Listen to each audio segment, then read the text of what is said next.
Welcome to the Signal. I'm David Shuman, and joining me today is Decklan Rolle. Together we're hosting the Signal video show for the 2022 third year journalism class. We have a lot of stories to cover, from the plagues of potholes that cover Halifax to a large increase of organ and tissue donations. You may have noticed that the waterfront of Halifax has been unusually quiet for the last 2 years. Reporter Sam Farley brings us the story of how businesses are ready to reopen while they're looking at cruise ships on the horizon.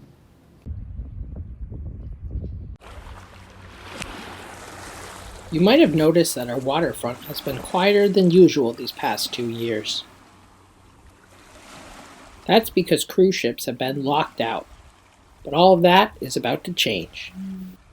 We have lost businesses throughout the pandemic, but the return of the cruise ships is going to be huge to bring back that business and the livelihood downtown. It's not just the cruise ships that will return this summer, but also the shops at Pavilion 22. Before the pandemic, cruise ships docked at Pavilion 22, which served as a marketplace for local shops and artists to sell their wares to the tourists. Starting in July, the market will be in full swing once again. But one of these cruise merchants worries about being prepared. They are a federal government institution, and they don't have a clue how to run retail. So 6 or 7 weeks ago, they told us that the cruise ship season was canceled for the pavilion. We got an email 2 days ago saying that it's going to open in July. When it's handmade, you don't snap your fingers and say, we need $10,000 worth of this. It just can't be done. So that way we would have had the plan at the very minimum 6 weeks ago, but probably would have started doing the ordering in the fall. It's not just the cruise vendors who have had to adjust plans. Ambassador's Grey Line is a local tourism operator. During the pandemic, they sold their fleet of double-decker buses due to the lack of tourists. Despite this change, they still plan to operate their harbor hoppers and restaurants this coming season. It's a big job, but we're hard at it. I just got off a call and we were just going through all the various aspects of ordering uniforms, shirts, and jackets, and retraining and hiring and you name it. After 2 years of empty horizons, those who depend on tourists can't wait for the first ships to arrive. Everyone is really, really excited to be getting back at it. For The Signal, I'm Sam Farley. Sounds like everyone's busy but excited for cruise ships to return. Thanks for the story, Sam. Coming to us now is reporter Hannah Murray with her story about women in the cycling industry. The cycling industry is usually male-dominated, but women are making their way slowly but surely. But it's not an easy task. Galen McRae sells bikes. He's worked in the industry for 3 years now, but rarely with women. I'd say over the last 3 years, probably only 5 or 6 women over that time. That's not surprising. When it comes to women employees, most cycle shops employ one or none. That's according to a 2017 study by the Professional Bike Mechanics Association in the US. They looked at over 500 bike shops. The reason why? The male-dominated culture around cycling leads to unpleasant work environments and encounters, according to some of the women in the business. Tori Kalanyuk has been a competitive cyclist for many years. Over the past summer, at the height of the bike boom, she worked at Evolution Bikes in Whistler, BC. Yeah, I was the only woman working there, which was interesting.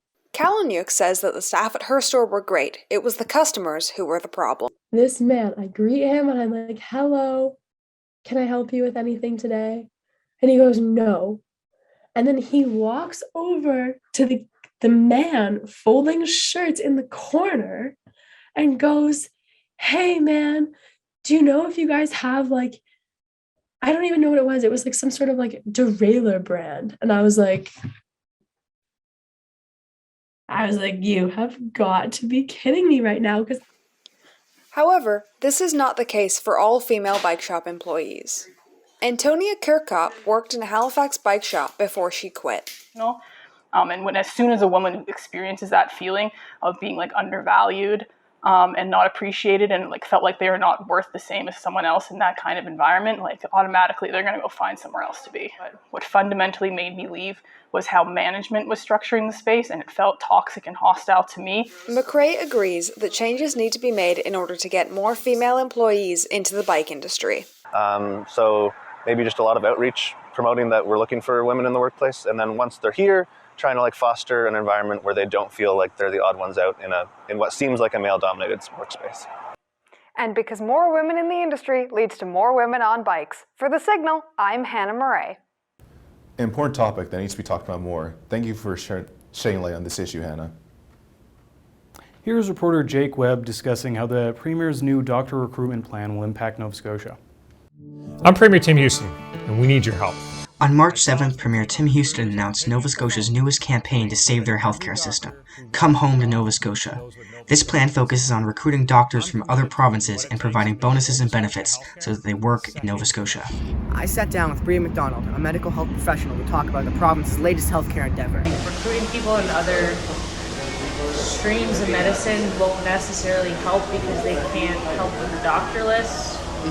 And then there might not be needs for orthosurgeons or for cardiac surgeons or for ophthalmologists, things like that. So it doesn't really matter if you're recruiting those people if that's not what the population needs. Since December, Houston's government has dedicated a lot of time and money into recruiting more doctors, as the province has just been reported spending $9.8 million on the budget for the Office of Healthcare and Professional Recruitment.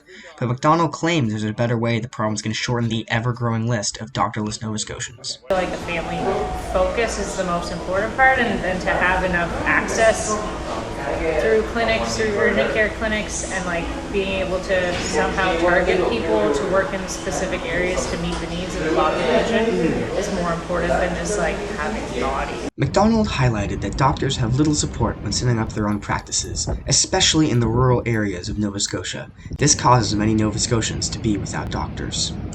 I'm here in front of the Halifax Public Library to talk to people about the Come Home to Nova Scotia campaign and if they think it'll be effective or not. I also want to find out if people have doctors or if they're part of the 80,000 Nova Scotians that don't. Well, we definitely need an improvement. I know I don't have a family doctor because I can't get one. I feel like sharing each other's experiences is definitely a good way to start. Doctors, yes. Bureaucrats in the hospital system. Something's got to be done about that.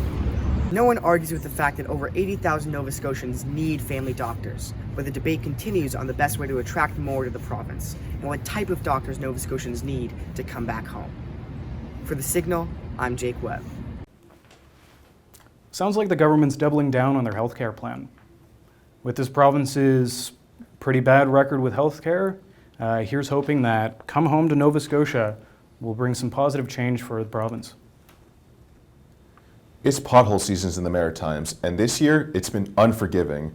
Just in February alone, dozens of vehicles have been destroyed to certain degrees, and sometimes people can't get reimbursements due to the rules. Luke Diamond has the story. One road near CFB Shearwater in Dartmouth is, aside from small bumps, ordinary. But on February 3rd, a massive pothole opened up during a rainstorm, damaging dozens of cars in just hours. It wasn't just me that was on the side of the road. There was multiple vehicles. Courtney Donald hit that hole on her way to work, wrecking her tire and rim in the process. This is what the hole looked like after it had done its damage. 4 people we spoke with said while they were pulled over with damages, so were at least a dozen others. Drivers took note when it appeared, warning one another on Facebook. Even a local radio station alerted travelers of the hole. But the damages piled up, both in parts scattered alongside the street and in bank accounts. Despite filing claims to the city for damages, drivers we spoke to, including Courtney Donald, were denied compensation. The Halifax Regional Municipalities rules say unless it takes them more than 7 days to fix a pothole from the time it was reported, drivers won't be compensated. And that's only for primary roads. For local roads, HRM is liable for up to 30 days.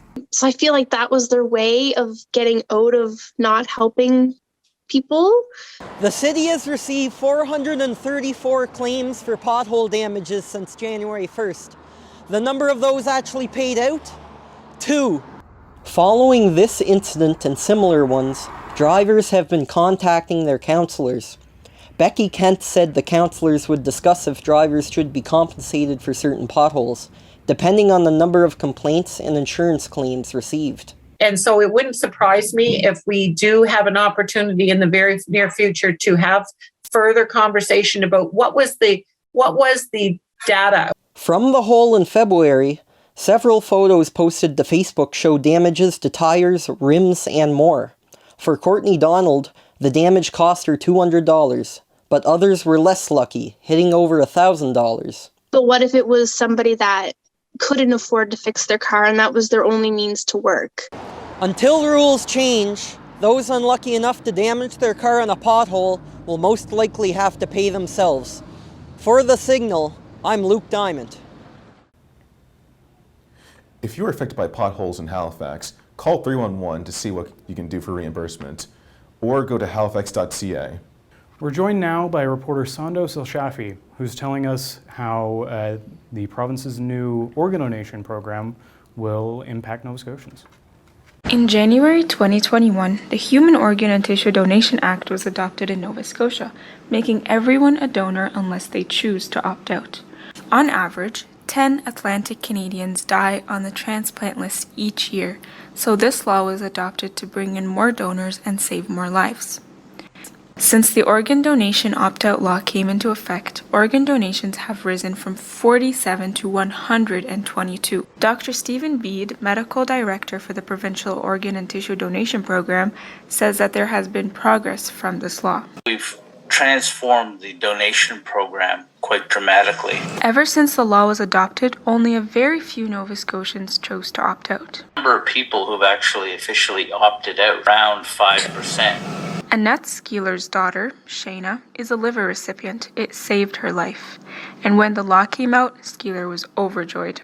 I was really excited about it because a lot of times people would be willing to donate, but they don't bother with the extra step. Right? Want to be a Her daughter might need a second transplant. Skeeler is more relaxed knowing that there are more donors out there. And a lot of people die on the transplant list. So I'm hoping that this law is, gets spread everywhere. So many people can be helped and touched, and the list of people waiting can be greatly reduced with this law. To me, it should have been this way all along. Daniel Jones, 44-year-old father of two, is from New Brunswick. When the law was adopted in Nova Scotia, he was quickly called in by the QE2 for a liver transplant. He thinks that without this law, he would still be on the waiting list. Had the law not been in place, I would think that if the next liver came up, somebody else that could have been before me got theirs earlier, which then bumped my space up higher on the list. I think so. I think that law really helped. While the law has been adopted in Nova Scotia, organ recipients and their families hope the law can be adopted everywhere to help save as many lives as possible. For The Signal, I'm Sandos El-Shafi. Thanks, Sandos. Organ donations save lives. To find out more about how you can do your part, check out the province's Department of Health and Wellness website. Reporter Ellie McDonald joins us from Pier 21, where classical Indian dancer Darshini Shah performs for Canada's Storyteller series.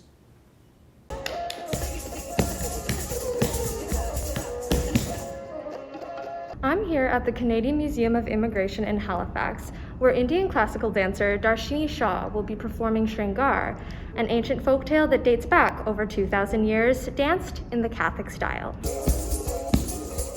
Kathak is the most feminine of the 8 styles of Indian classical dance. Because Kathak comes from North India, it includes elements of Middle Eastern culture. Shah said she wanted to participate in the Canada's Storyteller series to share those cultures. Storytelling has been a passion forever. The dances that I do, they are very communicative. And Indian historical books and Indian epics, they have great stories that I can touch the community positively through those. I feel like if I have the medium, if I have the content, why should I use that? And I'm fortunate to have the platform through Canada's Storyteller. So Shringar is the emotion of love. And what I did was I expressed love through many different expressions, including getting devastated or getting angry or feeling jealous or loving to a beloved person. There were several different things that one person can do out of love. Across the stage from Shaw, Canadian artist Manaz Roshan painted along to the beat of the music. When I do art, I was actually telling Darshini this morning, I don't notice anything around me. It seems like I go to this bubble, and in that bubble, only thing exists is me and that canvas and that brushes and whatever I'm working with. About 150 people came out to the event.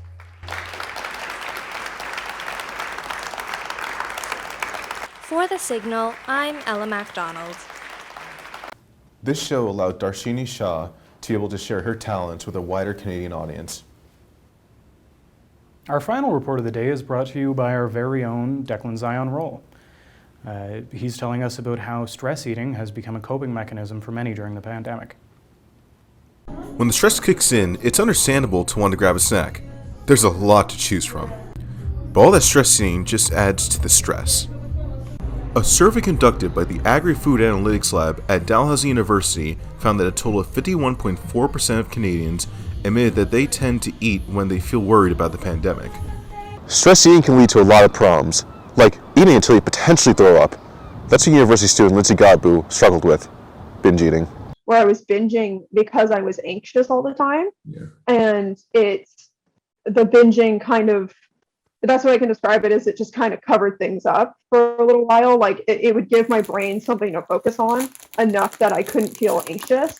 But then it created this really, really unhealthy thing where I was feeling anxious because I wasn't binging, and then I binge and feel anxious afterwards.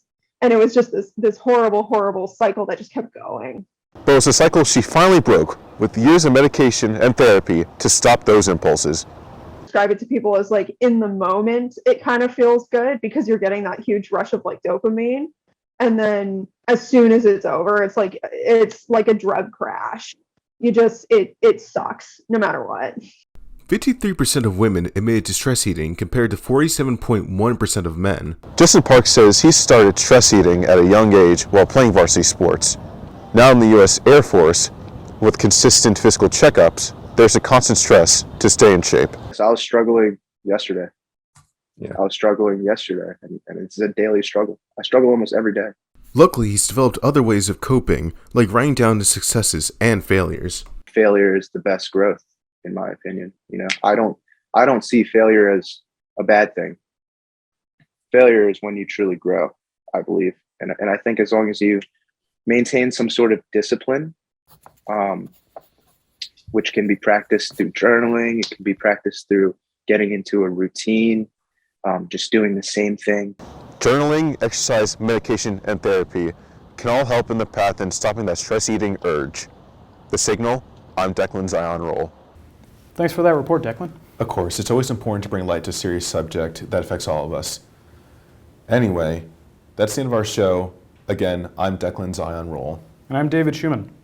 This has been the Signal video show brought to you by the third year journalism class. Thank you for watching. All right, bud, I'll see you next year. See you next year. Yeah. There we go. Woo!